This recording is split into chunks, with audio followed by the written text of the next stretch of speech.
स्वारगेट शिवशाही बस प्रकरण धक्कादायक खुलासे 26 वर्षीय पीडित मुलीनं केले आहेत। तिच्यावर खरंच अत्याचार झालाय, दत्ता गाडे खोटं बोलतोय हे सिद्ध झालं। लॉजवर विवाहबाह्य संबंध असणाऱ्या स्त्रियांसोबत त्यांचे व्हिडिओ त्यांना दाखवून अनैतिक संबंधांची कशा प्रकारे तो त्या स्त्रियांकडे मागणी करायचा याचेही महत्त्वाचे पुरावे पुढे आले आहेत आणि तीच संपूर्ण माहिती या पूर्ण व्हिडिओत दिली आहे। आरोपी दत्ता गाडे आणि त्याचे वकील यांनी त्या पीडित मुलीवर जे आरोप केले होते की दोघांमध्ये संबंध सहमतीने झाले आहेत आणि त्यासाठी तिला पैसे दिले गेले होते, हे सगळं पोलिसांच्या तपासात खोटं निघालं आहे। तसेच बस स्टँडवर तिथे गर्दी दिसत होती, तो म्हटला म्हणून ती त्याच्या मागे का गेली, तो बसमध्ये जा म्हटला म्हणून ती बसमध्ये का चढली आणि लगेच दत्तावरती गेला व त्यानं तिच्यावर जबरदस्ती 2 मिनिटात 2 वेळा केली, पण तिने काहीच आरडाओरडा का केला नाही, असे दत्ता गाडेच्या वकिलांचं आणि त्याच्या आईचं व बायकोचं म्हणणं होतं। आणि याच प्रश्नांवर आता या 26 वर्षीय तरुणीनं खरा जबाब दिलेला आहे आणि पोलिसांकडून तपासही झाला आहे। आपण 15 वर्षांपासून इथे काम करतोय, आपण कंडक्टर आहोत असं सांगत फलटणला जाणारी बस इथे नाही लागत ताई, तिकडे लागते आणि ती दुसरी बस आहे, असे या दत्ता गाडेनं त्या 26 वर्षाच्या मुलीला सांगितलं। चला ताई तुम्हाला दाखवतो लवकर कुठली बस जातीये म्हणत तो तिला त्या शिवशाही बसकडे घेऊन गेला। तो ताई म्हटलं होता म्हणून विश्वास ठेवून ती त्याच्या मागे गेली। बसमध्ये कोणीच का नाही असा प्रश्न त्या तरुणीनं त्याला विचारला होता, पण सगळे झोपले आहेत, तू आतमध्ये जाऊन मोबाईलच्या टॉर्चमध्ये बघून घे, असे दत्ता गाडेनं तिला सांगितलं होतं। त्याच्यावर विश्वास ठेवल्यामुळं ही पीडित तरुणी बसमध्ये गेली आणि तिच्या पाठोपाठ लगेचच दत्ता गाडे देखील बसमध्ये गेला। बसचा मुख्य दरवाजा त्यानं लगेचच बंद केला।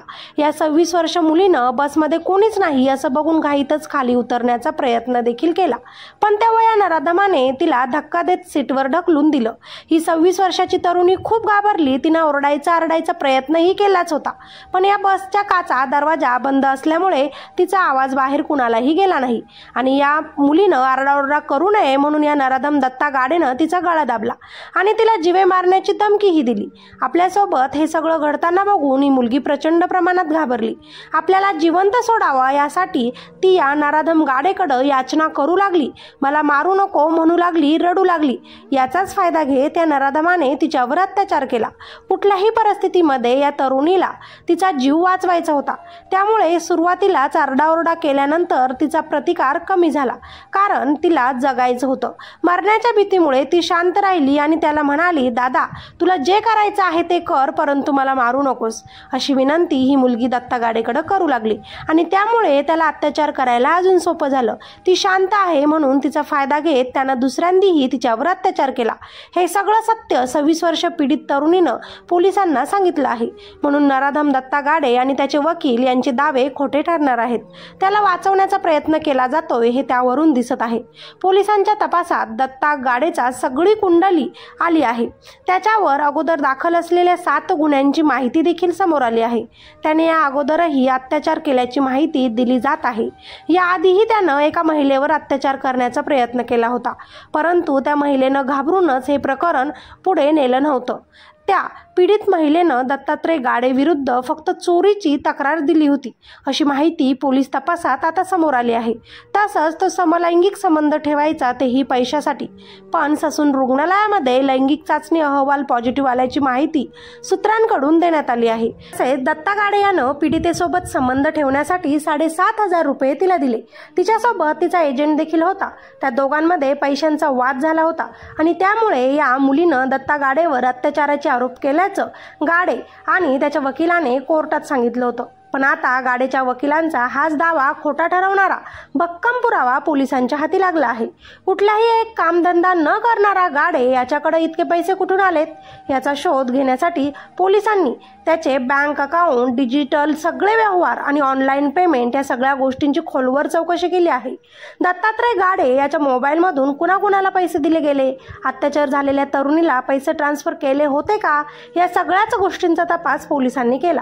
तेव्हा घटनेपूर्वी महिन्यापूर्वी आरोपी दत्ता गाडेच्या खात्यावर फक्त 200 रुपये शिल्लक असल्याचं पोलिसांच्या समोर आलं आणि गेल्या 2-3 महिन्यांपासून त्याच्या खात्यावर इतकेच पैसे आहेत अशी माहिती पोलिसांनीच दिली। त्यामुळे त्या पीडित तरुणीला त्यानं 7,500 रुपये देण्याचा दावा खोटा सिद्ध झाला आहे आणि तसेच 1 महिन्यापूर्वी ही तरुणी त्या आरोपीच्या संपर्कात देखील नव्हती, हे सुद्धा पोलिसांच्या तपासात पुढे आलं आहे। इतकंच नाही मित्रांनो, या दत्ता गाडेच्या विकृतीचे पुरावे पोलिसांच्या हाती लागल्याचं सांगितलं गेलं। हा एक सराहित गुन्हेगार आहे। दत्ता गाडे हा एका लॉज समोर लपून बसायचा, तिथे विवाहबाह्य संबंध असणाऱ्या स्त्रियांना तो गाठायचा, त्या स्त्रियांचे त्याच्या प्रियकरांसोबतचे लॉजमध्ये येताना जातानाचे व्हिडिओज फोटोज तो काढून घ्यायचा आणि नंतर त्या स्त्रियांना तो एकट्यामध्ये जाऊन भेटायचा आणि लॉजमध्ये जाताना येतानाचे व्हिडिओज फोटोज दाखवून त्या स्त्रियांना तो ब्लॅकमेल करायचा। त्यांच्याकडून पैसे घेताना तो त्यांच्यासोबत संबंध ठेवण्याची ही मागणी करायचा। आपली आणि आपल्या कुटुंबाची बदनामी व्हायला नको म्हणून या विवाहबाह्य अनैतिक संबंध असणाऱ्या स्त्रिया दत्ता गाडे विरुद्ध पोलीस स्टेशनमध्ये तक्रार देण्यासाठीही पुढे येत नव्हत्या। हेच दत्ता गाडेच्या लक्षात आल्यानंतर त्याचा आत्मविश्वास पूर्णपणे वाढला आणि तो नेहमीच आता असे प्रकार करत राहिल्याचं पोलिसांकडून सांगितलं गेलं। एका मागोमाग एक हे सगळेच खुलासे लक्षात घेतल्यानंतर हा माणूस किती क्रूर, वाईट आणि होता हे लक्षात येतं। त्यामुळे त्याच्या विरोधात सगळेच पुरावे गोळा करून त्याला कठोरातली कठोर शिक्षा देण्यासाठी पोलीस आता प्रयत्न करत आहेत। यापूर्वीही स्वारगेट पोलिसांनी जानेवारी महिन्यामध्ये मोबाईल चोरीच्या संशयामुळे त्याला चौकशीसाठी पोलीस स्टेशनमध्ये बोलवलं होतं। तेव्हाही त्याच्या घरचे त्याच्या पाठीशी उभं राहिल्याचं सांगितलं जातं। आता तर आरोपी गाडेची DNA टेस्ट देखील घेण्यात येणार आहे, त्यामुळे त्या चाचणीसाठी त्याचं रक्त आणि केस लॅबला पाठवण्यात आला आहे।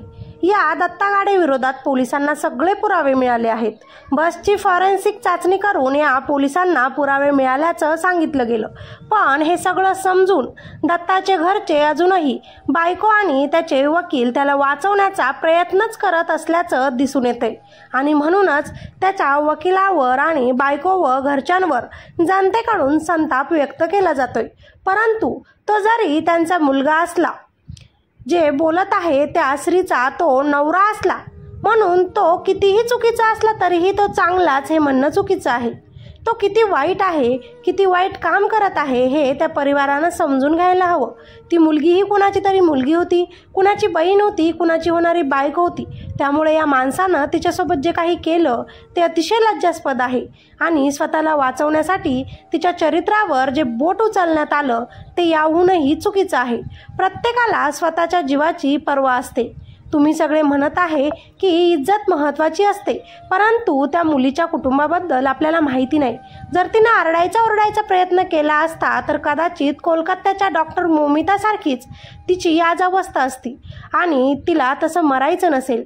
तिला आपल्या आईवडिलांसाठी जगायचं असेल, आपल्या परिवारासाठी जगायचं असेल, म्हणूनच ती जीव वाचवण्यासाठी या नराधमापुढे झुकली। म्हणून ती मुलगी वाईट आहे असं नाही, स्वतःवर जेव्हा बितते तेव्हाच कळतं। त्यावेळेत तिला काहीच कळालं नसेल, जे होतंय ते अचानक सगळं झालं, त्यात तिला काही विचार करायला वेळही मिळाला नसेल आणि त्यातच हा समाज विचार न करता बोटं उचलणारा, आपल्या इज्जतीचा, आपल्या आईवडिलांचा विचार करून तिनं कुणालाही न सांगण्याचा निर्णय घेतला असावा। पण ते जेव्हा आम्ही तुझ्यासोबत आहोत, तू पोलीस स्टेशनमध्ये जा, तक्रार कर असे तिला म्हटले असेल, तेव्हा तिच्यात हिंमत आली असेल आणि तिने न घाबरता या नराधमाविरुद्ध तक्रार नोंद केली असेल। या सगळ्यांमध्ये या तरुणीची फक्त एकच चूक झाली, ती म्हणजे ताई म्हटल्याबरोबर तिनं त्याच्यावर जो विश्वास ठेवला ना, ती कोणी कितीही ताई माई अक्का म्हणू दे, परंतु डोळे झाकून कुणावरही विश्वास ठेवायचा आणि कुणावरही नाही हे आपल्यालाच समजलं पाहिजे। या जगात आईबाप सोडून विश्वास कुणावरच ठेवू नये, अशा चालत्या फिरत्या 2 मिनिटांच्या बोलण्यावरून तर अजिबात नाही। आणि या तरुणीनं हीच एक मोठी चुकी केली की त्या माणसावर विश्वास ठेवला आणि याच चुकीमुळे आज तिच्या आयुष्यातही वादळ निर्माण झालं। पण तिनं जे धाडस दाखवलं त्यात आपण सगळ्यांनीही तिला साथ द्यायला हवी, दिलासा द्यायला हवा, जेणेकरून या जगात ती परत धाडसेनं जगू शकते। पण तुम्ही सगळ्यांनी जर तिलाच नावं ठेवले तर कदाचित लोकांच्या नजरा चोरून आयुष्य तिला जगायला लागेल। कोणत्याही स्त्रीसाठी हे सोपं नसतं हे विसरू नका। आता मात्र आपल्यालाही समजलं आहे की खरा गुन्हेगार दत्ता गाडे हाच आहे। यानेच या 26 वर्षाच्या मुलीला खोटं बोलून गाडीत नेलं आणि तिच्यावर अत्याचार केला आणि आपल्याला स्वतःला वाचवण्यासाठी त्यानं बरेच खोटे देखील बोलले आहे। परंतु खोटं जास्त दिवस टिकत नाही। या 26 वर्षाच्या मुलीला न्याय हा मिळायलाच पाहिजे आणि दत्ता गाडेला त्याच्या चुकीची शिक्षा ही झालीच पाहिजे। त्यामुळे तुम्हाला या केसबद्दल आता काय वाटतं खाली कॉमेंटमध्ये नक्की सांगा। तुमच्या प्रतिक्रिया या दत्ता गाडेबद्दल द्यायला अजिबात विसरू नका। व्हिडिओला लाईक करा आणि चॅनलवर नवीन असाल तर आपल्या ह्या चॅनलला सबस्क्राईब करायचं अजिबात विसरू नका, जेणेकरून काही नवीन अपडेट मी टाकेल ती सगळ्यात अगोदर तुमच्यापर्यंत पोहोचेल। धन्यवाद।